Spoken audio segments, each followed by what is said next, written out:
الحمد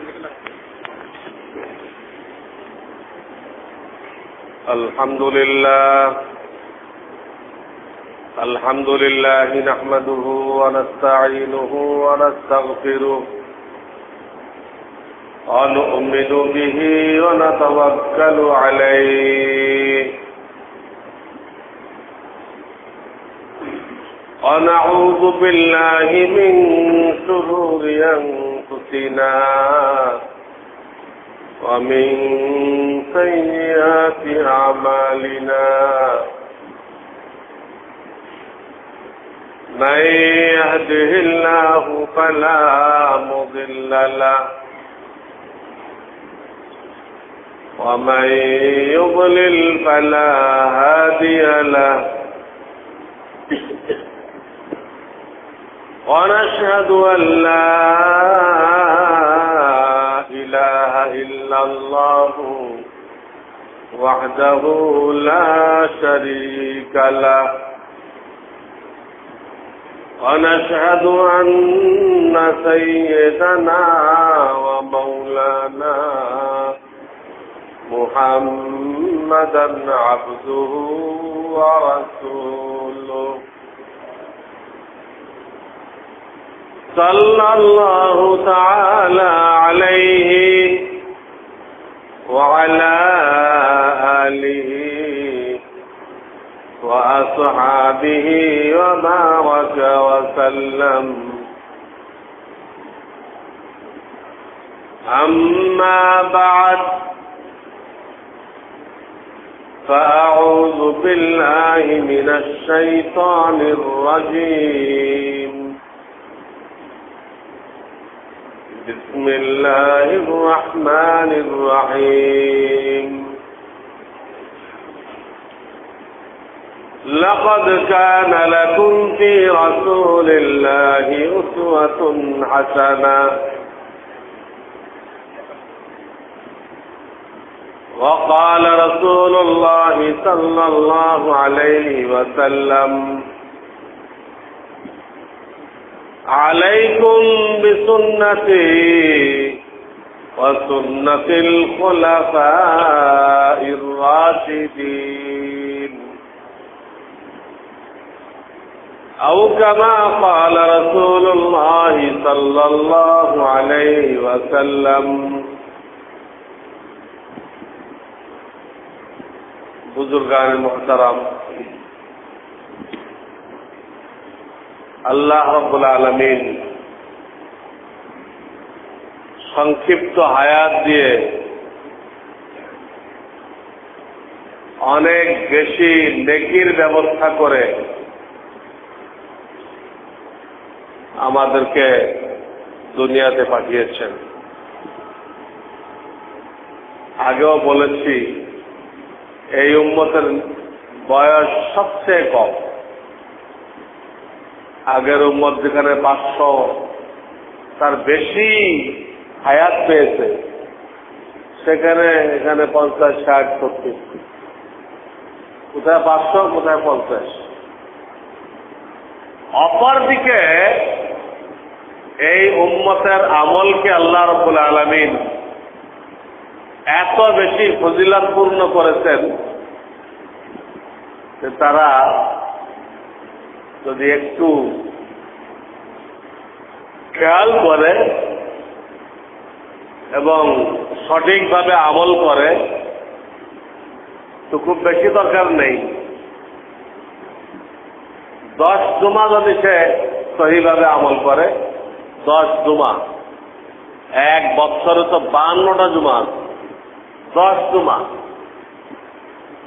তো আল্লাহ রাব্বুল আলামিন এই 10 জুমার দ্বারা 500 বছর হায়াত পেয়ে তারা যে নেকি অর্জন করেছে, এই উম্মত 10 জুমায় তার থেকে বেশি নেকি অর্জন করতে পারে। দেখেন আল্লাহ তাআলা কত রহম করেছে।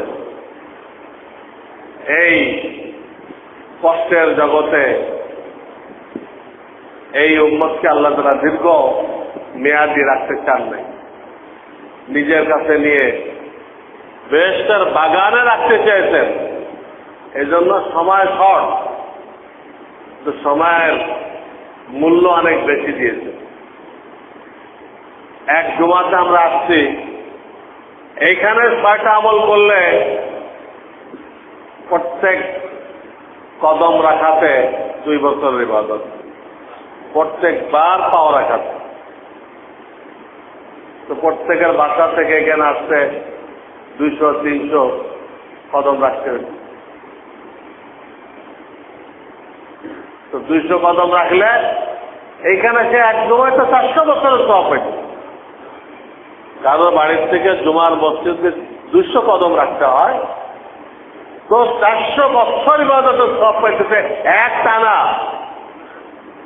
আগের উম্মত 500 বছর হায়াত পাইলেও 500 বছর এক টানা ইবাদত করে নাই। দুনিয়াবি কাজ কাম জরুরত তাদের ছিল, কিন্তু এক আমল দিয়ে তবে 400 বছর চলে গেল। কিচ্ছু কঠিন না। গোসল করা, পায়ে হেঁটে আসা, অক্ত হওয়ার সাথে সাথে আসা, ইমামের নিকটবর্তী বসা, খুতবা মনোযোগ সহকারে শোনা, খুতবার মধ্যে অন্য কাজ না করা, কথা বলা বা ডান বাক্স চালানো, কত কিছু করে না করা। এই 6টা কাজ বিলকুল কঠিন না, একদম আসান। গোসল করা, পায়ে হেঁটে আসা, অক্ত হওয়ার সাথে সাথে আসা, ইমামের নিকটবর্তী বসা, খুতবা মনোযোগ সহকারে শোনা, খুতবার মধ্যে অন্য কাজ না করা। দেখেন কোটা কঠিন। এই 6টা কাজ যারা করতেছেন তারা প্রত্যেক কদমে, প্রত্যেকবার পাওয়া রাখাতে আল্লাহ তাআলা 2 বছর ইবাদতের সওয়াব দান করতেছেন। 1 বছর নফল নামাজ পড়ার সওয়াব, 1 বছর নফল রোজা রাখার সওয়াব। এই হাদিসখানা সিয়াসের তাদের 6টা বিশুদ্ধতম কিতাব, এই 4টা 6টা বিশুদ্ধতম হাদিসের কিতাব, 4টাতে এই হাদিসটা। চিন্তা করেন, আল্লাহ তাআলা হায়াত শর্ট দিলে কি হবে, নেকি কত বাড়াই দিচ্ছেন। আবার জুমার দিন বিকালে রাখছেন দুরূদ শরীফ, আসর বারে দুরূদ শরীফ পড়লো 80 বার, তো আল্লাহ তাআলা এক টানা 80 বছর ইবাদতের সওয়াব দিয়ে দিলেন। ওখানে পাইলেন 400 বছর, এখানে 800 বছর মোটামুটি। এক জমায় তো আপনি আগের সমান হয়ে গেলেন। আমি তো 10 জমা বেশি করছি। আল্লাহ তাআলা এই উম্মতকে এত ফজিলত দান করছেন আখিরি নবী মুহাম্মদ রাসূলুল্লাহ সাল্লাল্লাহু আলাইহি সাল্লামের ওসিলায়। আমাদেরকে যে দায়িত্ব কর্তব্য দেওয়া হয়েছে, সমস্ত মখলুকাত আল্লাহ তাআলা আমাদের সেবায় লাগাই দিচ্ছেন। সমস্ত মখলুকাত, চন্দ্র, সূর্য, গ্রহ, নক্ষত্র, এইখান থেকে আরম্ভ করে এই হাওয়া, পানি, গাছপালা, নদী নালা, সব কিছু মানুষের সেবায় নিয়োজিত। যেগুলোকে আমরা ক্ষতিকর মনে করি, সাপ ক্ষতিকর মনে করি, অমুকটা ক্ষতিকর মনে করি, সেখানে আল্লাহ মানুষের জন্য অনেক কল্যাণ রাখছেন। সাপে কেটে কয়টা মানুষ মারা যায়, অতি নগণ্য। অথচ এর দ্বারা যে ঔষধ তৈরি হয়, সে ওষুধ খেয়ে কত হাজার রোগী সুস্থ হয়। আর যারা মারা গেল তারা তো শহীদ হয়ে গেল। 2-4 জন শহীদ হয়ে গেল, এটাও লাভ। ও তো হায়াত শেষ না হলে তো মরে নেই। এলে সাবে কাটতে বলে আগেই মারা গেল, তা তো আর না। সে তো টাইম মতোই গেছে, মাঝখানে শহীদ হয়ে গেল, এটাও লাভ। আবার এর বিষ দিয়ে ওষুধ তৈরি হয়েছে, কত মূল্যবান সাপের বিষ, বিভিন্ন ঔষধে কাজে লাগে। এবং ডাক্তারের বই দেখলে দেখা যায় যে কোনো কিছু বেকার না। আর পোকা দিয়ে কি ওষুধ তৈরি হয়েছে, যক্ষার জার্ম দিয়ে কি ওষুধ তৈরি হয়েছে, আশ্চর্য হয়ে যাবে। তখন ওই আয়াতটা বুঝে আসে, রব্বানা মা খালাকতা হাযা বাতিলা সুবহানাকা ফাকিনা আযাবান নার।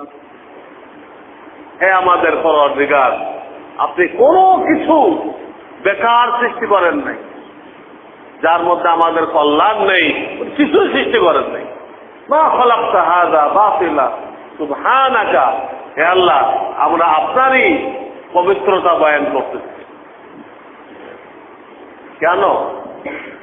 বান্দা আল্লাহর পবিত্রতা এই জন্য বয়ান করে যদি আল্লাহ দয়া করে তাকেও পবিত্র করে দেন। আল্লাহ তুই পবিত্র, আল্লাহ তুই পবিত্র, এটা কইলে কি আল্লাহ পবিত্র হয়ে যাবে? আল্লাহ তো আগেরটা আছে। আপনি আমি কইলে কি নতুন করে কিছু হবে? হবে না। মাঝখান থেকে কি হবে? আল্লাহ দেখবে যে এই লোকটা আমাকে এত সুবহানাকা করতেছে, চলো একে সমস্ত গুনাহ থেকে পবিত্র করে দিই। এর দিলের মধ্যে যত রোগ আছে, লোভ লালসা অহংকার, হ্যাঁ, পরস্ত্রী কাতরতা, সব দূর করে দিই। আমার সুবহানাকা করতেছে, আল্লাহ তুমি পবিত্র, আল্লাহ তোমার কোনো আয়েব নেই, আল্লাহ তোমার কোনো ত্রুটি নেই। তার মানে কি?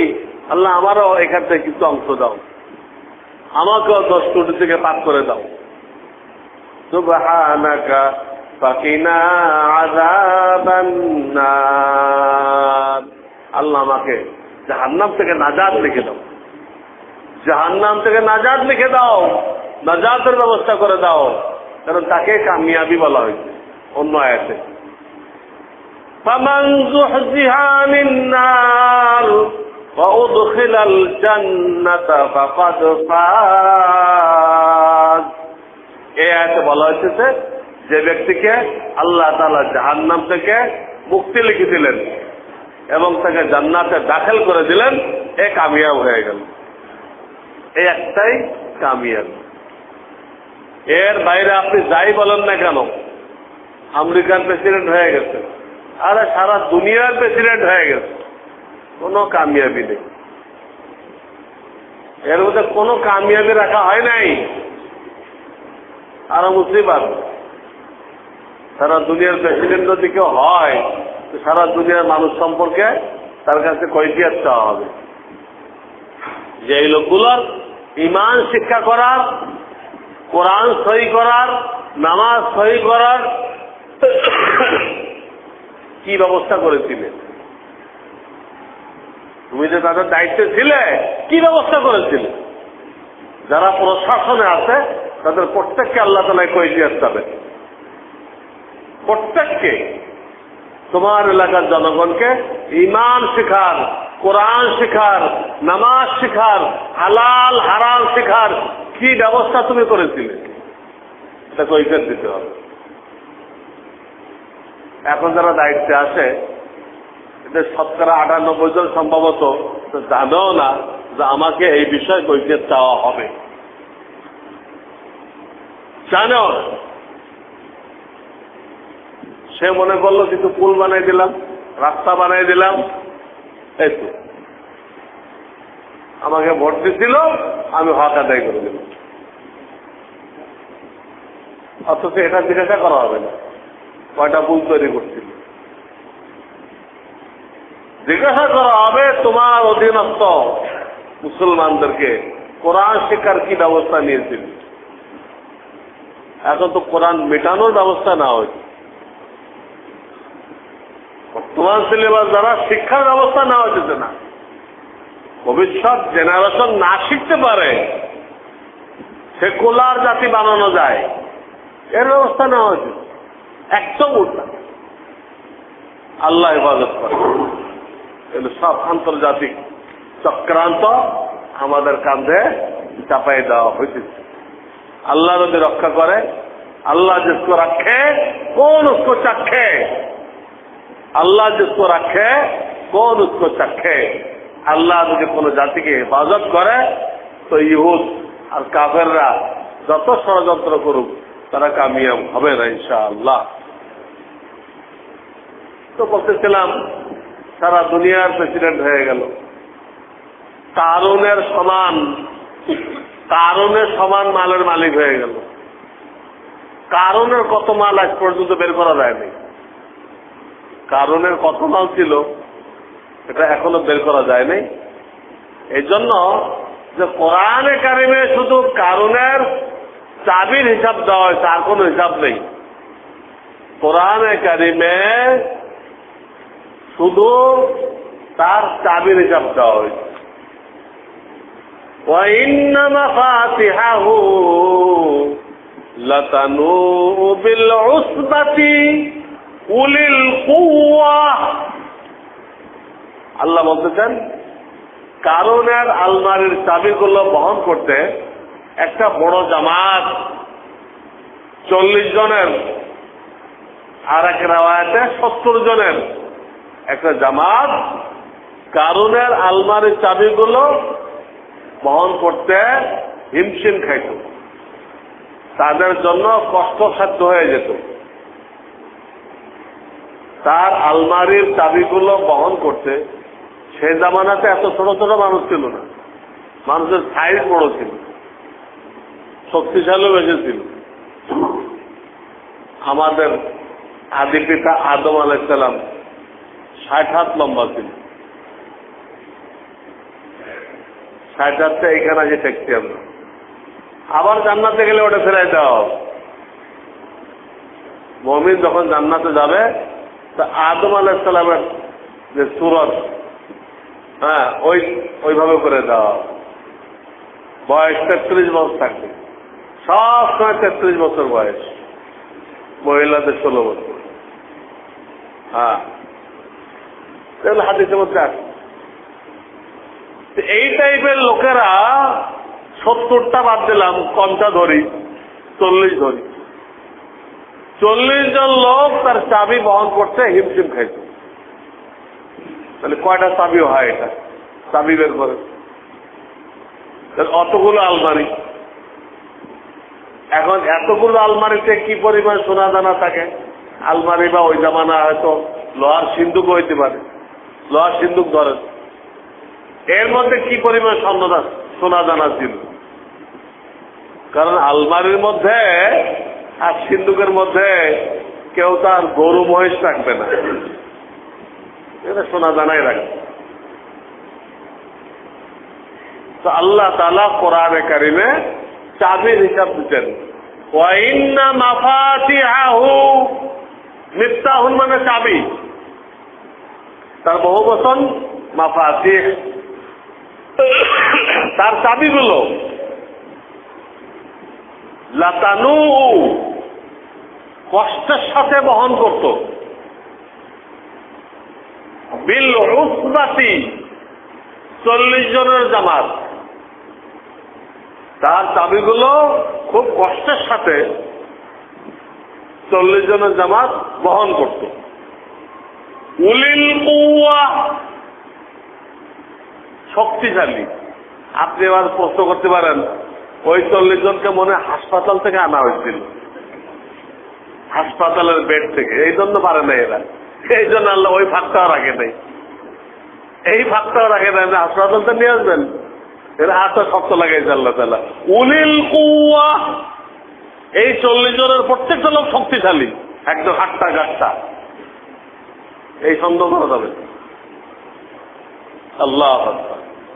তা আপনি এই পরিমাণ সম্পদের মালিক হয়ে গেলেন, তো কোরআন আপনাকে বলবে না যে আপনি কৃতকার্য হয়ে গেছেন, সাকসেসফুল, আপনাকে সনদ দেওয়া হবে না।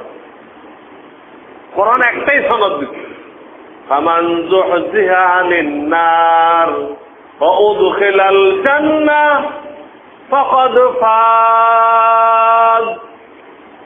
আল্লাহ যাকে জাহান্নাম থেকে মুক্তি লিখে দিলেন, জান্নাতের ফয়সালা করে দিলেন, সে কামিয়াব হয়ে গেল, এর বাইরে কোনো কামিয়াবি নেই। আর এটা তখন পাওয়া যাবে যে আল্লাহ আপনার আমার সেবায় গোটা দুনিয়াকে কাজে লাগিয়ে দিচ্ছেন, আপনার আমার সেবায় গোটা দুনিয়া, কাউকে বাদ রাখেন নাই, সমস্ত মখলুক। ওয়াল্লাযী খালাকা লাকুম মা ফিল আরদি জামিআ, খালাকা লাকুম, ওয়াল্লাযী, ওই আল্লাহ তোমার উপকারের জন্য সৃষ্টি করেছেন। মাহফিল আর জমিনের মধ্যে যা কিছু আছে জামিয়ান, সব জামিয়ান মানে সব, সব তোমার কল্যাণের জন্য সৃষ্টি করেছে। সব, অনেক কিছু বুঝে আসবে না, ওইটাও কল্যাণের জন্য সৃষ্টি করেছে। এই জন্য তো চাঁদে যাওয়ার কোনো ফজিলাত নেই, মঙ্গল গ্রহে যাওয়ার কোনো ফজিলাত নেই, যেহেতু ওইগুলো আমাদের খাদেম, ওইগুলোকে আল্লাহ তাআলা আমাদের চাকর হিসেবে সৃষ্টি করতেন। তাহলে অনেক টাকা ব্যয় করে চাকরের কাছে গেলেন, তাহলে কি ফজিলাত হলো? কোরআন যাকে আপনার চাকর বলতেছে, আপনার খেদমতের জন্য বানাইছে, বহু টাকা পয়সা ব্যয় করে আপনি তার কাছে গেলেন, তো স্বাস্থ্য ভালো হবে না, হ্যাঁ, কোনো লাভ হবে না। আর কোরআন বলছে চাকরের কাছে গেছে, কোনো লাভ নেই, কোনো সব নেই, খাওয়া না। আমাদের যাইতে হবে 7 আসমানের উপরে, ওখানে জান্নাত রাখা আছে। পুলসেরাতে লাগাই দেওয়া হবে হাশরের ময়দানে, এক মাথায় জমিনে আর এক মাথা 7 আসমানের উপরে। এই পুলসেরাত পার হয়ে ওইখানে যে জান্নাতের এরিয়া আছে, ওইখানে যাওয়ার জন্য, অন্যদেরকে নেওয়ার জন্য আপনাকে আমাকে সৃষ্টি করা হয়েছে। আপনি যাবেন, আরো লোকজন দাওয়াত দিয়ে নিয়ে যাবেন। আপনি চাঁদে নিয়ে বয়ে রয়েছেন, মঙ্গল গ্রহে নিয়ে বয়ে রয়েছেন, এটা আল্লাহর কাছে চলবে না। তুই এখানে গেলা কেন? তুই কোন হাদিসে পাইলা এখানে যাওয়াটা? যেখানে যাইতে বলা হয়েছে সেখানে যাওয়ার ব্যবস্থা করো নাই কেন? সেখানে যাইতে হলে আপনার আমার দায়িত্ব। আল্লাহ রাব্বুল আলামিন কোরআনে যে হুকুম আহকাম নাযিল করেছেন, শুধু হুকুম আহকাম নাযিল করেন নাই, এইটা আবার আল্লাহর হাবিবকে দিয়ে দেখাই দিতেন। যদি শুধু আয়াত নাযিল করতেন তাহলে কিন্তু আমাদের জান বাঁচানোর একটা রাস্তা হইত। শুধু আয়াত নাযিল করতেন, কোন রসুল টসুল নেই, তাদেরকে দিয়ে নামাজের কোনো নমুনা দেখানো হয় নাই, উজুর কোনো নমুনা দেখানো হয় নাই, হজের কোনো নমুনা দেখানো হয় নাই, খালি আয়াত নাযিল করতেন। তাই লোকেরা বলতে পারতো, আল্লাহ আমি তো এই আয়াত পড়ে এই বুঝছিলাম, আমি সেইভাবে আমল করছি, আমার আর কি দোষ? আমি একরকম বুঝছি, উনি একরকম বুঝছে, উনি আর একরকম বুঝছে। আইনের মতো আইন আছে না, কোর্টে আইন আছে না, এই আইনকে বলা হয় অন্ধ ঘোড়া। এই আইনকে কি বলা হয়? অন্ধ ঘোড়া। এখন অ্যাডভোকেট এখানে দৌড়ায়, একজন দৌড়ায় এদিকে, অন্ধ ঘোড়া তো চোখ বান্ধা, আরেকজন দৌড়ায় এদিকে, দুটো ব্যাখ্যা ঠিক। 10টা বেদ দিলে যারা ধরে এটা ঠিক, এটা অন্ধ ঘোড়ায় এই ঠিক দৌড়াচ্ছে, এটা ঠিক। এটা নির্ভর করে জজ সাহেবের উপর, ওনার কোনটা মাথায় ধরে ওটা রায় দিয়ে দিন। আইন এমন জিনিস, দুটো ব্যাখ্যা চলে। এ দেখাইবে এক দেশের আইন, ও দেখাইবে আর এক দেশের আইন, বহু স্বার্থকর রয়ে গেছে।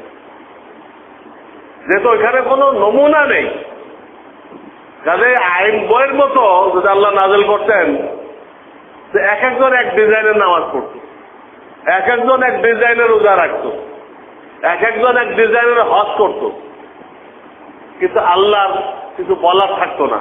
সেটা কোনো নমুনা নেই, বেচারা এই বুঝছে, কোরআন পড়ে বেচারা এই বুঝছে, তার কি করবে? কিন্তু আল্লাহ এটা করেন নাই। প্রত্যেক জামানায় নবী পাঠাইছেন, পাঠায় ওই আইনগুলো কিভাবে আমল করতে হবে এটাকে হাতে কলমে উম্মতের সামনে পেশ করে দিতেন, হাতে কলমে। এরকম কোনো ঘটনা নেই শরিয়াতে যে আল্লাহ তাআলা আসমানে কিতাব পাঠাইছেন, ওর সাথে লোক নেই, নবী নেই, এমন কোনো ঘটনা নেই। এমন ঘটনা আছে নবী আসছেন, তাকে কিতাব দেওয়া হয় নাই, কোন কিতাব দেওয়া হয়, বলা হয়েছে আগে যে কিতাব আছে ওটা প্রচার করেন, ওটা আমল করেন, ওটা প্রচার করেন। নবী আছে, কিতাব নেই, নতুন কিতাব নেই, এটা আছে। এইটা আপনি দেখাইতে পারবেন না যে একসময় কিতাব নাযিল হয়েছিল কিন্তু ওই সময় আর কোনো লোক ছিল কি ছিল না, ওর সাথে কোনো নবী বা রাসূল ছিল না। এটা আল্লাহ করেন। চলতে অন্ধ ঘোড়ারে যে যেদিক পারত দৌড়েছে, প্রত্যেকটা জিনিস দেখাই দেওয়া হয়েছে। আল্লাহর প্রত্যেকটা বিধানকে আল্লাহ রাসূল দেখাই দিচ্ছেন, এবং এটা কোরআনও আল্লাহ বলে দিচ্ছেন, কোরআনও বলে দিচ্ছেন ওয়ানজালনা ইলাইকা যিকরা লিতুবাইয়িনা লিন-নাসি মা নুযিলা ইলাইহিম। হে আমার রাসূল, আমি আপনার উপরে কোরআন নাযিল করেছি, আপনি এটার নমুনা দেখাই দিবেন। এটা একটা আয়াত, কোরআনের আয়াত। ওয়ানজালনা ইলাইকা যিকর, আমি আপনার উপরে কোরআন নাযিল করছি। লিতুবাইয়িনা লিন-নাসি মা নুযিলা ইলাইহিম, তাদের উপরে কি হুকুম আহকাম নাযিল করা হয়েছে, কি আইন কানুন নাযিল করা হয়েছে, আপনি তার নমুনা দেখাই দিবেন। আপনি নিজে আপনার কাজের দ্বারা ওটার ব্যাখ্যা পেশ করবেন, কোরআন। সুতরাং 23 বছরে তিনি পুরা কোরআনের ব্যাখ্যা দেখাই দিয়ে গেছেন। উজু কেমনে করবা, এমনি উজু করবা। নামাজ কেমনে পড়বা, নামাজ এইভাবে পড়বা। তোমার চেহারা কেমন হবে, তোমার চেহারা এরকম হবে। তোমার চুল কিরকম হবে, চুল এরকম হবে। তোমার পায়জামা লুঙ্গি টাকনুর নিচে যাবে না টাকনুর উপরে থাকবে, উপরে থাকবে।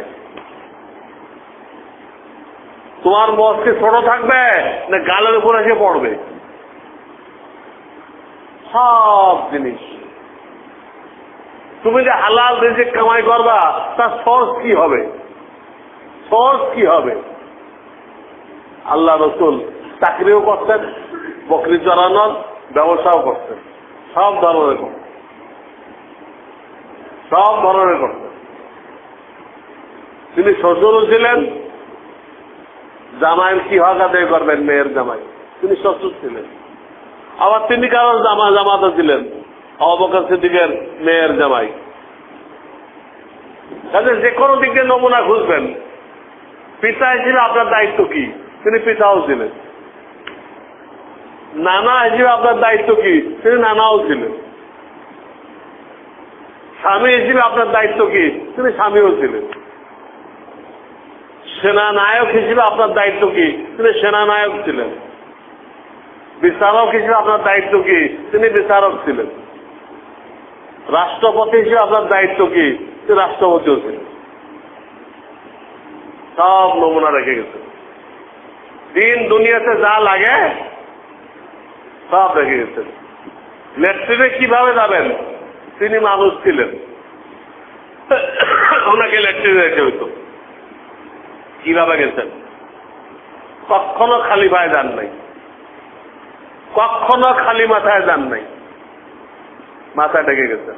দা দিয়ে হোক, বাম পাও দিয়ে ঢুকতেন, ঢুকার আগে দোয়া পড়তেন, ডাইন পা দিয়ে বের হয়ে আসতেন। বের হওয়ার পরে, সম্পূর্ণ বের হওয়ার পরে তিনি আর একটা দোয়া পড়তেন, আল্লাহ শুকর আদায় করতেন।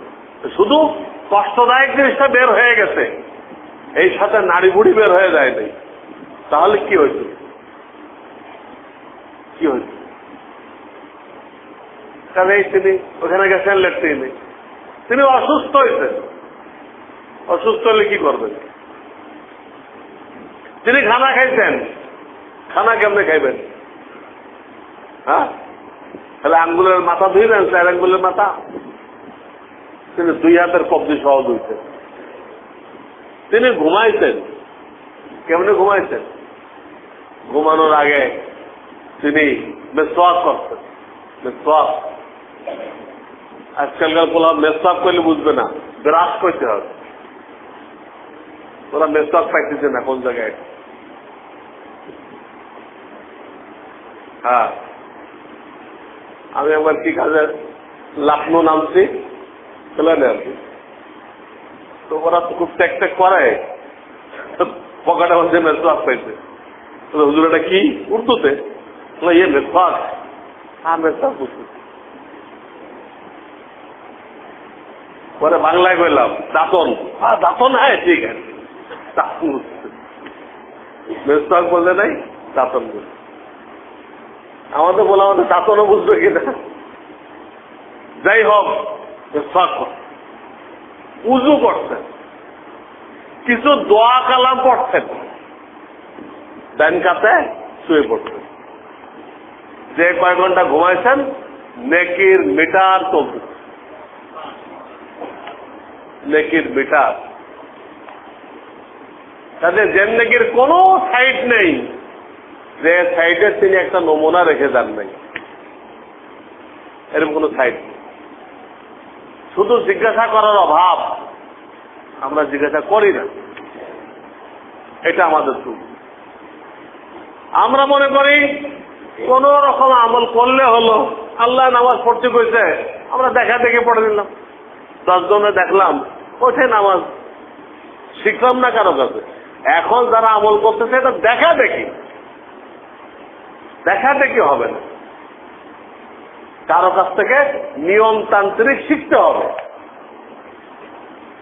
একটা অ্যাডভোকেট প্র্যাকটিস করতেছে কোর্টে, আপনি 2 বছর তারা দেখলেন, দেখেন আপনাকে সার্টিফিকেট দিবে, অ্যাডভোকেটগিরি করার দিবে না? আগে ল পড়ে আসতে হবে, নিয়মতান্ত্রিক। হ্যাঁ, লন্ডন থেকে ব্যারিস্টার হয়ে আসতে হবে। আপনি দেখছেন আপনাকে দিবে? দেখার দ্বারা কিছু হয়? এই আমরা দেখা দেখে শিখি, আর ওটা দেখে দেখে শিখি, নামাজ পড়ে আর পাশের লোকের চায় এগুলো কি করছে। ইমাম তো একজন, আর এর ইমাম হলো পাশের লোক, এলে হালাল। এটা কিন্তু রসুলের, আল্লাহ রসুল যে নমুনা রেখে গেছেন ওই নমুনার সাথে কিন্তু মিলতেছে না, যেটা আল্লাহর দরবারে কবুল হওয়ার জন্য জরুরি। এইখানে আমাদের বুনিয়াদি ভুল এই হচ্ছে যে ওইটা আমরা ওলামা কেরাম থেকে জানি না, না জেনে দেখা দেখেছি কি। এই 1000 লোক হজ করতে গেছে, ওই আরো জন দেখা দেখি করবে, দেশের থেকে শিখে যায় নাই, ইল্লা মাশা আল্লাহ অল্প কিছু শিখে গেছে। আমার এখানে গত সপ্তাহে হজের ট্রেনিং হয়েছে, প্রায় 7খানি কি 7-8 লোকজন, তারা শিখে গেছে। আমি ব্ল্যাক বোর্ডে নকশা এঁকে এঁকে প্রত্যেকটা জিনিস একদম নমুনা আকারে দেখাই দিই। আমাদের দায়িত্ব হলো তাকে সহিভাবে শিখা, নিজে আমল করা, অন্যকে বলা। একটা কাজ যে করবে ওই সমস্যা পেয়ে যাবে, যে আল্লাহ তাকে জাহান্নাম থেকে মুক্তি দিয়ে দেবে, জান্নাত তাকে দান করে দেবে। ওটা নির্ভর করতেছে এই একটা জিনিসের উপরে, আল্লাহ রসুলের সুন্নত। সুন্নত মানে নবুয়তের 23 বছরের তালিম, নবুয়তের 23 বছরের তালিম, একে এক কথায় সুন্নত বলা হয়। এর মধ্যে ঈমান আছে, এর মধ্যে নামাজ আছে, রোজা আছে, হজ যাকাত আছে, কোরআন সহি করা আছে, হালাল হারাম আছে, মানদার হক আছে, সব আছে। জোহরের চাইলে সুন্নত বুঝবেন না, রসুলের সুন্নত শুনলে জোহরের আগে 4 রাকাত সুন্নত, এলো রসুলের সুন্নত। 23 বছরের তালিম, এটা শিখতে হবে, আমল করতে হবে, অন্যকে বলতে হবে। এখন আমরা শিখি না, না শিখে দেখা দেখে আমল করি, দেখা দেখে আমল করি। খালি এটুক না, আমাদের আরো ত্রুটি দেখেন। গত রাত্রে আমার কাছে ফোন আসছে সাতক্ষীরা শ্যামনগর থেকে, একটা নতুন মাদ্রাসা হয়েছে, তারা সুন্নত রেখে আজান দিতে। সুন্নত রেখে আজান মানে দুনু আল্লাহু আকবার এক সমান টান, আল্লাহু আকবার আল্লাহু আকবার, এই এতটুকু টান, দুনু আল্লাহু আকবার একই শব্দ একই সমান টান। কিন্তু আপনি মহানগরীর মসজিদগুলো জরিপ করেন, কোন মসজিদে এইভাবে বলতেছে কিনা? তারা বলতেছে আল্লাহু আকবার আল্লাহু আকবার। পয়লাটা 1 আলিফ, পরেরটা 7 আলিফ, একই শব্দ কিন্তু দুটা আল্লাহু আকবারের মধ্যে কোনো পার্থক্য নেই। পয়লাটা ঠিক মতো টানতেছে 1 আলিফ, মানে টানও 1 আলিফ শরীয়তের ফর্মুলায়, দ্বিতীয়টা বাড়াই দিল 7 আলিফ। কোথায় পাইল? একই আল্লাহু আকবার, এটা 1 আলিফ, ওটা 7 আলিফ কেন? এই আযান কি রাসূলের তরিকায় মিলল? এই জন্য আমার শায়েখ যখন আসছিলেন বাইতুল মুকাররম মাহফিল হয়েছিল, খতিব উবাইদুল হক সাহেব জিন্দা ছিলেন, ঠিক আজানের সময় আসছিলেন। আসরের নামাজের পরে চত্বরে বয়ান হলো, পয়লা কথা এখানে যে আজান হয়েছে এই আজান সুন্নত অনুযায়ী হয়নি। আমার শায়েখ তো কাউকে জমা খরচ দিতেন না, কাউকে জমা খরচ দিতেন না। আপনি প্রেসিডেন্ট নাকি? উনি সুন্নত বলতেন, সাফ বললেন আমি এখানে ঢোকার সময় যে আজান হলো এই আজান সুন্নত অনুযায়ী হয় নাই। ওই আজান দিচ্ছে, দ্বিতীয়টা বিরাট লম্বা টান। দলিল কি? কেউ কোনো দলিল দিতে পারবে না, কোনো দলিল নেই। বলে বাইতুল মুকাররম হয়, কেউ বলে মক্কা শরীফ হয়। বাইতুল মুকাররমও দলিল না, বাইতুল্লাহ দলিল না, বাইতুল মুকাদ্দাসও দলিল না। ভালো করে শোনেন, বাইতুল্লাহ দলিল না, মদিনার মসজিদ দলিল না, বাইতুল মুকাদ্দাস দলিল না।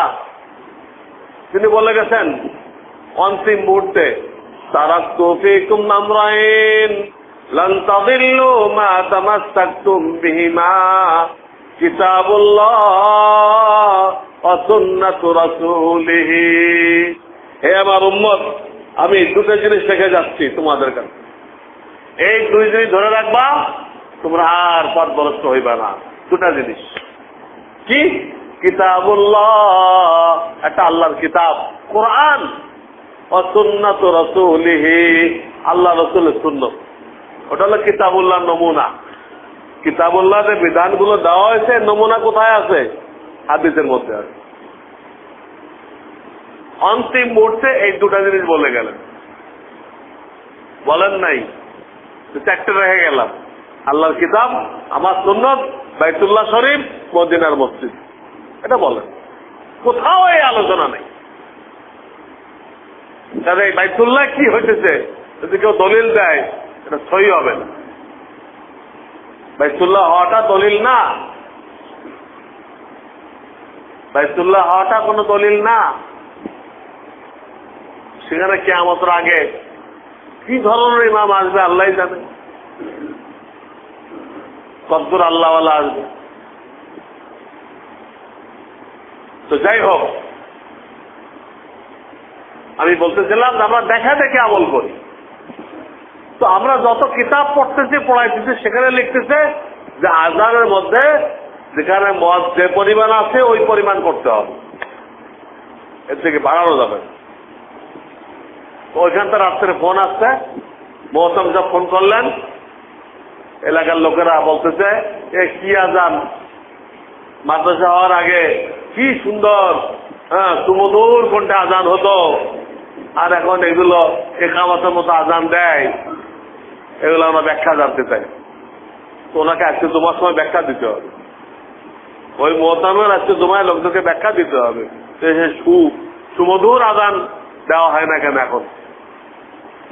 উল্টা পাল্টা টান দিতে পারলে আর আওয়াজের মধ্যে উঁচা নিচা করতে পারলে, তরঙ্গ সৃষ্টি করতে পারলে, এটা হলো সুমধুর আযান। ওই আযান তো আকাশ পর্যন্ত যাবে না, রাসূলের সুন্নতের খেলাফ। আমার কাছে ফোন করছিল, আমি বিভিন্ন কিতাবে রেফারেন্স লিখেছি, যে এই কিতাব তাদেরকে বলেছেন এই কিতাবে লেখা আছে যে আযানের মধ্যে কোন জায়গায় যেখানে 1 আলিফ টান এটাকে 2 আলিফ করা যাবে, 2 আলিফ করা যাবে। আমি ফোনের মধ্যে লেখাই দিই। তো দেখেন, বলতেছিলাম যে অন্য দেখা দেখে আমল করে,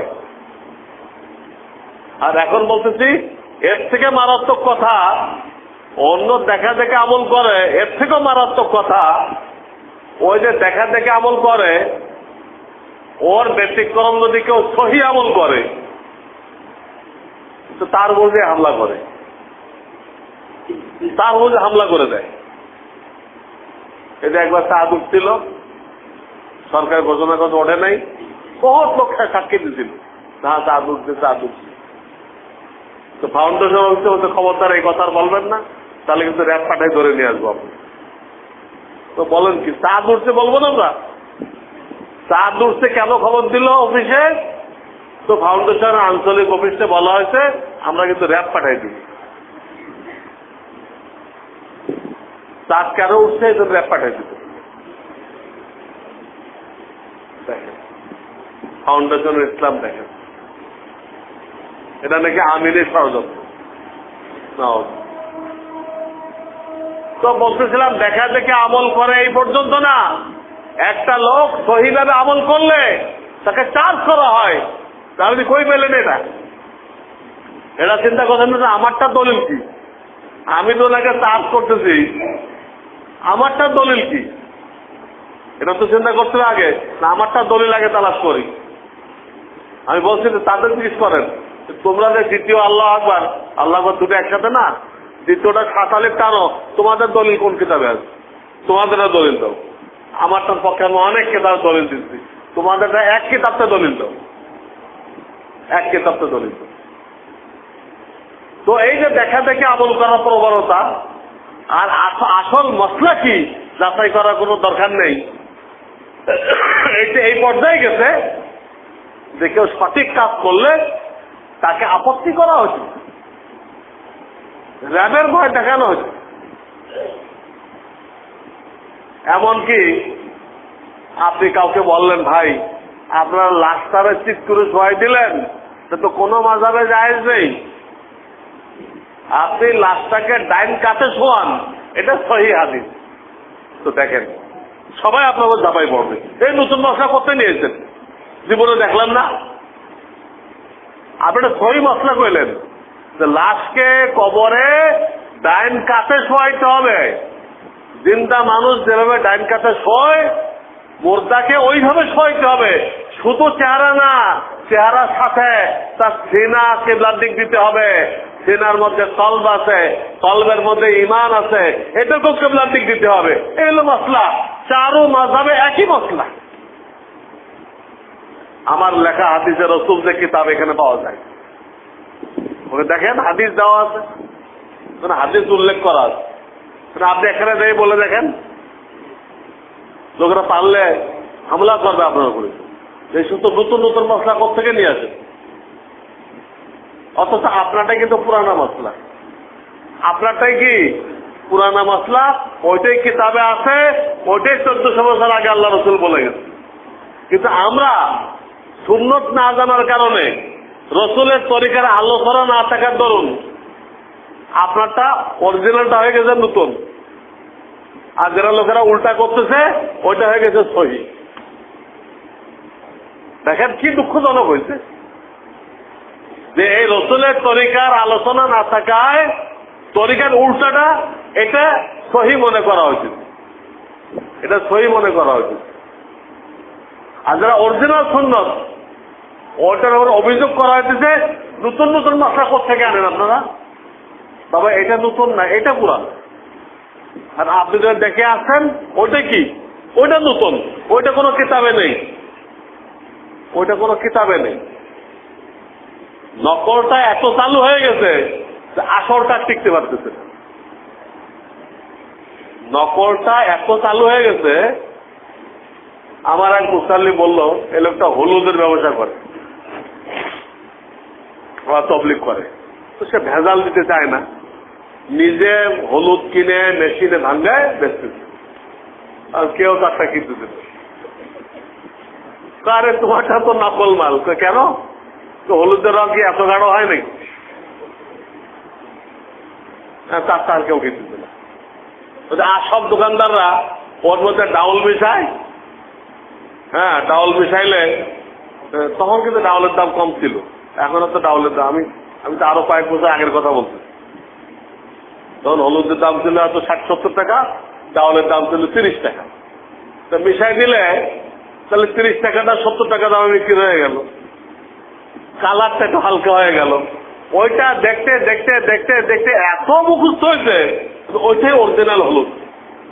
আর এই বেটাতে অরিজিনাল নিয়ে গেছে, এটা নকল হলুদ। ওরে তুমি কি কালার মেশাইছে আল্লাহ জানে, হলুদের কি এত কালার হয় নাকি? এখন সে আমার কাছে আছে ফতোয়া নিতে, আমার ব্যবসা চলতেছে না, কি করা যায়? চালাইতে গেলে আমারও কি করতে হবে, এই ডাউল মেশাইতে হবে। আমি ফতোয়া দেন তো মেশাবো, এটা তো কেউ কিনতেছে না। তারা বলছে আমি নাকি আলাদা কালার মেশাইছি। ঠিক আছে, যদি নাই চলে আপনার ব্যবসা, না খেয়ে মরবেন নাকি? আপনিও ডাউল মেশান, কিন্তু আপনি অরিজিনাল দাবি করবেন না। তো ভাই যা আছে দেখে নাও, এ আমার এই আছে। এতদিন তো করছেন অরিজিনাল হলুদ, কেউ কিনুক আর না কিনুক, আপনি দাবি করছেন অরিজিনাল। এখন অরিজিনাল বলতে পারবেন। 10 দোকানে যা আছে আমারও তাই আছে, দেখেন আমরা পছন্দ নিলেন, মিথ্যা দাবি করতে পারবেন। আমি একটা উদাহরণ দিলাম, বাস্তব উদাহরণ। এই ফটো আমার কাছে আসছে, দেশে অরিজিনাল মাল বাজারে বেচতে পারে নাই, নকলটা দেখতে দেখতে ওটা আসল হয়ে গেছে। আসলটা কি হয়ে গেছে? আসলটা কি হয়েছে? নকল হয়ে গেছে। ঠিক এই অবস্থা সুন্নতের। সুন্নত না জানার কারণে যে গলতগুলো সমাজে চালু হয়েছে, ওইগুলোকে লোকেরা শরিয়ত মনে করছে। এটা হলো শরিয়ত, এটা হলো শরিয়ত।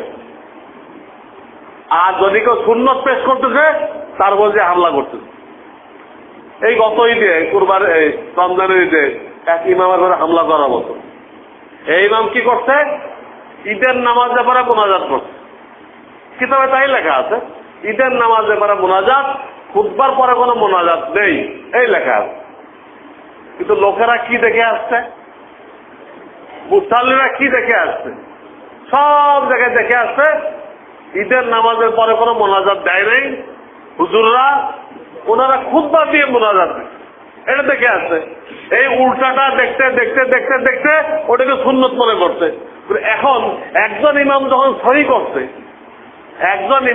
সহি করছে, ওটা হামলা করার মতো যে আপনি এই দুটোর কথা করতে নিয়ে এলেন। আমরা জীবনেও তো দেখি নাই নামাজের পরে কাউকে মোনাজাত দিতে, আপনি দিলেন, অথচ এটা ঠিক। আর তারা যা দেখে আসছে ওটা গলত। আজকে আমার মাদ্রাসা ইমাম সম্মেলন ছিল, প্রত্যেক মাসে একবার হয় ইমাম সম্মেলন। ওখানে মসজিদ কমিটির দায়িত্বশীলরা থাকে, এখানেও অনেক দেখি। এখানে নামাজ পড়তেছেন, এদের অনেককে আমি ওইখানে দেখছি, ওরাও যায় এখান থেকে, অনেক থানার থেকে। সেখানে এই হজের ব্যাপারে, তারপরে ঈদের নামাজের ব্যাপারে, কুরবানির ব্যাপারে মানুষ কি কি ভুল করতেছে, আমি এর একটা সিরিজ বয়ান করছি যে এই ভুলগুলোর থেকে আমরা বাঁচতে পারলে আমাদের আমলটা সুন্নত অনুযায়ী হয়ে গেল, কবুল হয়ে যাবে। হজে কি কি ভুল করতেছে বলছে, এটা হাজি সাহেবদেরকে বলে দিবেন। অনেকের আত্মীয় স্বজন, বন্ধু বান্ধব হজে যাইতেছে, তাদেরকে বলে দিবেন। ঈদের নামাজের ব্যাপারে কি ভুল করতেছে, একদম কোলাকুলির হিড়িক পড়ে দেয়, অথচ কোনো কোলাকুলি নেই। ঈদের সুন্নত তো কোলাকুলি নেই, কিন্তু সবাই কি দেখে আসছে, এটা দেখে আসছে, এটা দেখে আসছে উল্টাটা। তো ঈদের কোনো সুন্নত না, এটা হলো সাক্ষাতের সুন্নত। কারোর সাথে 6 মাস 1 বছর পর দেখা হলো তো কোলাকুলি করেন। কোলাকুলির তরিকা কি? পেটও লাগাবেন না, বুকও লাগাবেন না, এই জায়গাটা লাগাবেন। দুজন ডাইন গর্দান, ডাইন গলা লাগাবে একবার। এখন করতেছে বুক লাগায় 3 বার। যেটা লাগাইতে বলা হয়েছে ওই জায়গায় লাগাইতেছে না, বুক লাগাইতেছে। আর ঘুড়িওয়ালারা ঘুড়ি লাগাইতেছে, এই জায়গায় লাগাইতেছে না, এবং এটাকে ঈদের সুন্নত মনে করছে। এটা সাক্ষাতের সুন্নত। কারোর সাথে 6 মাস 1 বছর পরে দেখা হলে এটা করতে হয়। সচরাচর দেখা হলে সালাম মুসাফা, সেই মুসাফাটাও গলত করতেছে, ভুল। খ্রিস্টানদের হ্যান্ডশেক, আমরা যে মুসাফা করি এটা কোনো মুসাফা না, এটা হ্যান্ডশেক। এটা ধরি না, মুসাফার মধ্যে কোনো ধরা নেই, তাহলে হাত থাকবে এরকম। আমার 2 হাতের মাঝখানে আপনার 1 হাত, আপনার 2 হাতের মাঝখানে আমার 1 হাত, এটা থাকবে, ধরা নেই। কিন্তু ধরি আমরা, এটা হলো হ্যান্ডশেক খ্রিস্টানদের, এতে কোনো সব নেই। এখানে রসুলের তরিকা নেই, কোনো তরিকা নেই, এখানে সবও নেই। মুস্তাফা করলে যে সব গুনায় সগীরা ধরে যায়, একটাও ধরবে না, রসুলের তরিকা নেই। তো শর্ট টাইমে যাদের সাথে সাক্ষাৎ হয়েছে তাদের সাথে সালাম মুস্তাফা, অনেকদিন পরে যাদের সাথে সাক্ষাৎ হয়েছে তাদের সাথে সালাম মুস্তাফার পরে এই গর্দান লাগাইতে হবে একবার, সুন্নতে। কাজে ঈদের ময়দানে কারোর সাথে যদি অনেকদিন পর দেখা হয় তার সাথে আপনি করতে পারেন, ঈদের সুন্নত হিসেবে না, সাক্ষাতের সুন্নত হিসেবে। কিন্তু সমস্যা এখানে, ওই লোকটার সাথে আপনার ঈদের নামাজের আগে দেখা হয়েছিল, তখন কিন্তু আমি গলা লাগান নাই, ঈদের নামাজ পড়ে শুরু করতেন, তাহলে এখন কি বোঝা হবে যে আপনি এটা সাক্ষাতের সুন্নত হিসেবে করতেছেন না, আপনি ঈদের সুন্নত হিসেবে করতেছেন। আগে তো দেখা হলো, তখন শুধু সালাম আর মুসাফা করলেন, আর ঈদের নামাজ পড়ে আপনি কোলাকুলি করতেছেন, তাহলে আপনি এটাকে সাক্ষাতের সুন্নত হিসেবে করতেছেন না, ঈদের সুন্নত করতেছেন। তাহলে আপনি শরিয়তকে পাল্টাই দিচ্ছেন, আল্লাহর শরিয়তকে রসুলের তরিকা করে পাল্টাই দিচ্ছেন। আপনার কি পাল্টানোর অধিকার আছে? শরিয়ত তো রসুল্লাহ পাল্টাইতে পারে না, রসুল্লাহ দেখাইতে পারে, রসুল্লাহ নমুনা দেখাইতে পারে, পাল্টানোর অধিকার রসুল্লাহর নেই। আপনি পাল্টাই দিচ্ছেন, পাল্টাই দিচ্ছেন, কত বড় গুনাহ হবে, কত বড় গুনাহ হবে। দেখেন, এই না শিখার কারণে প্রত্যেকটা জায়গায় এই অবস্থা। মসজিদে ঢোকার 3টা দোয়া, যেখানে যাই একটা দোয়া লিখে রাখছে, একটা দোয়া লিখে রাখছে। ভাই লিখলে 3টা লিখেন, আপনি একটাও লিখেন না, আপনি একটা লিখে ঢোকা দিচ্ছেন কেন? পাবলিক মনে করতেছে একটাই দোয়া, আল্লাহ তাআলা আবু আবার রহমাতি। অথচ হাদিসে, একই হাদিসে ওর আগে আছে বিসমিল্লাহি, কি আছে? বিসমিল্লাহি ওয়াসসালাতু ওয়াসসালামু আলা রাসূলিল্লাহ। বিসমিল্লাহ আছে, দুরুদ আছে, এরপর এই দোয়াটা আছে, একই হাদিসে। কিন্তু লোকদের কি ঢুকছে মাথার মধ্যে, একটা লিখতেছে, আগের 2টা লিখতেছে না। বেরোনোর সময় 3টা, এই ঠিক ওই বিসমিল্লাহ আর দুরুদ, তারপরে আল্লাহুম্মা ইন্নী আসআলুকা মিন ফাযলিক, ওইখানে একটা লিখে রাখে। অবশ্যই লিখলে 3টা লিখবেন, আমরা একটাও লিখবেন না। একটা লিখে বিভ্রান্তি কেন করা হয়েছে? আমি শুধু কয়েকটা নমুনা পেশ করলাম। তো প্রত্যেকটা জায়গায় আমাদের সমস্যা হলো এই যে এটা আমরা সুন্নতের আলোচনা করি না, কোন আলেমের থেকে শিখি না, দেখা দেখে আমল করি, এবং কেউ সহি মশলা বললে তাকে আক্রমণ করি। সাতক্ষীরায় আক্রমণ করতে চাই হুজুরের উপরে, সে এখন লাচার হয়ে আমার কাছে ফোন করে, শুধু দলিল দেন। আমি দলিল পাঠাই, জিজ্ঞাসা করি না, উল্টা আক্রমণ। আর যা 2-1জন জিজ্ঞাসা করে, 2-1জন পাওয়া যাবে শতকরা, এরা জিজ্ঞাসা করে, কিন্তু কার কাছে? কার কাছে? হ্যাঁ, দেখলে একটা তাপদাড়িওয়ালা আছে, মানুষ পাগড়ি পুগড়ি আছে, এর কাছে জিজ্ঞেস করা যায়। পাগড়ি আছে, তাপদাড়ি আছে, সাদা দাড়ি আছে, এর জিজ্ঞেস করো। হইল? আপনাকে জানবেন না এই লোকটা ডিগ্রি কি? দেখা গেল উনি একজন হাজি, হাজি সাহেব মশলা বলবে কেমনে? উনি মশলা কিভাবে বলবে? টাইটেল পাস, দাওরা পাস, মৌলানা বলতে পারে না মশলা।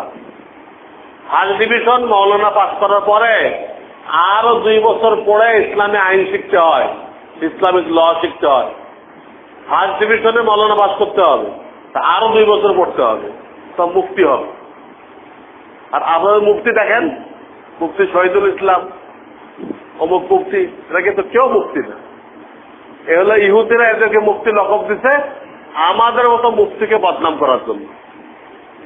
আজকাল যত মুফতি ধরা পড়তেছে বিভিন্ন দুর্ঘটনায়, খোঁজ নিয়ে দেখেন এরা কেউ মুফতি না, এরা কেউ কোনো জায়গাতে মৌলানা পাস করে 2 বছর পড়ে নাই।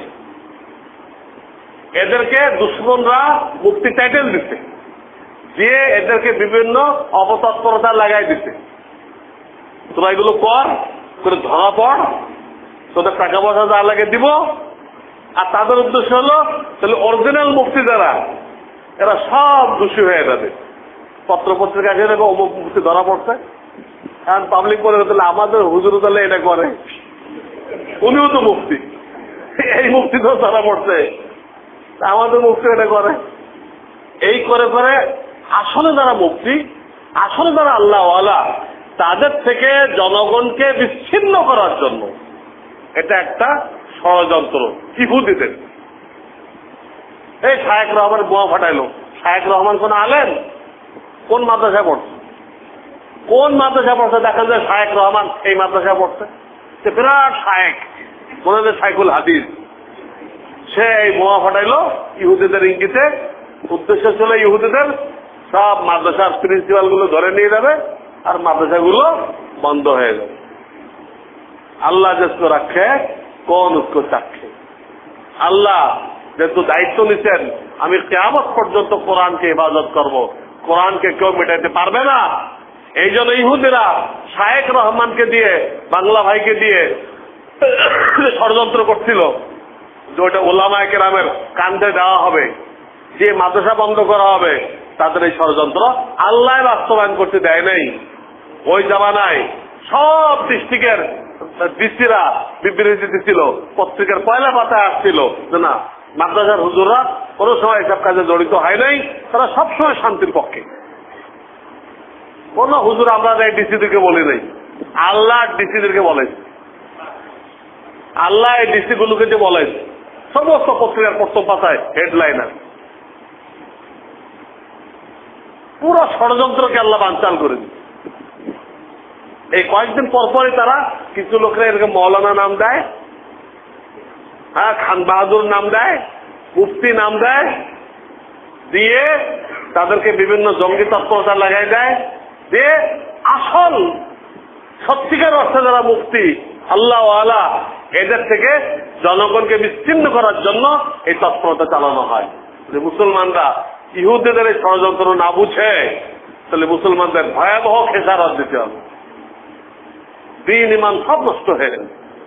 আপনাকে আসল নকল পার্থক্য করতে হবে যে কে নামধারী, কে লেবাসধারী মুফতি, আর কে পড়াশোনা করে মুফতি হয়েছে, কে পড়াশোনা করে মুফতি হয়েছে, আর কে শুধু টাইটেল লাগাই দিচ্ছে।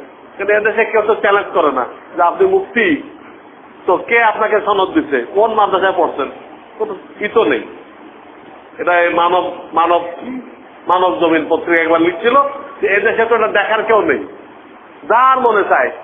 এই যে মার্কাজুল ইসলাম একটা সংগঠন আছে, লাশ লয়ে দেয়, এর যে পরিচালক, হ্যাঁ, সেও লেখে মুফতি, সে একটা ক্লাস পাস করে নাই, কোন ক্লাস পাস করে নাই,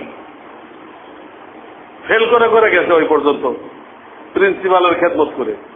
সেও লিখতে মুফতি, সেও মুফতি, ফতোয়ার কিতাব এক লাইন পড়তে পারবে না, সেও মুফতি। আর এদেরকে দিয়ে ইহুদিরা এইসব কাজগুলো নিচ্ছে, সতর্ক থাকতে হবে। তো বলতেছিলাম যে আমরা জিজ্ঞাসা করি না, আর করলো এমন লোকরে করি যার ফতোয়া দেওয়ার কি নেই, অধিকার নেই।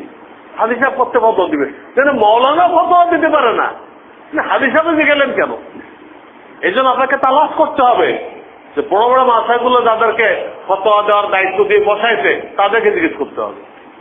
বড় বড় মাদ্রাসা যেখানে হাজার হাজার ছাত্র পড়ে, এইখানের কর্তৃপক্ষ ওইখানে বড় বড় আলেমরা যাকে ফতোয়া দেওয়ার জন্য নিয়োগ দিচ্ছে, তো মনে করে এটা মুফতি।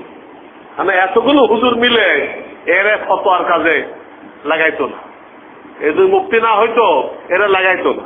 এইভাবে মুফতি খুঁজতে হবে, খুঁজে তার কাজ জিজ্ঞেস করতে হবে, পুরা জীবনের খতিয়ান টানতে হবে যে 14 বছরে বালেগ হয়েছি, এই 14 বছরে কি কি বান্দার হক নষ্ট করছি, ডাক্তার ছিলাম, কারে কারে ভুয়া সার্টিফিকেট দিচ্ছি মেডিকেল, সরকারি কর্মকর্তা ছিলাম, কারে কারে কারে কারে নাজায়েজ ভাবে বদলি করছি, ট্রান্সফার করছি, হ্যাঁ, জমিদার ছিলাম, হ্যাঁ, কার কার জমি তাই বেদখল করে দিছি, প্রত্যেকে নিজের জীবনের খতিয়ান বের করতে হবে।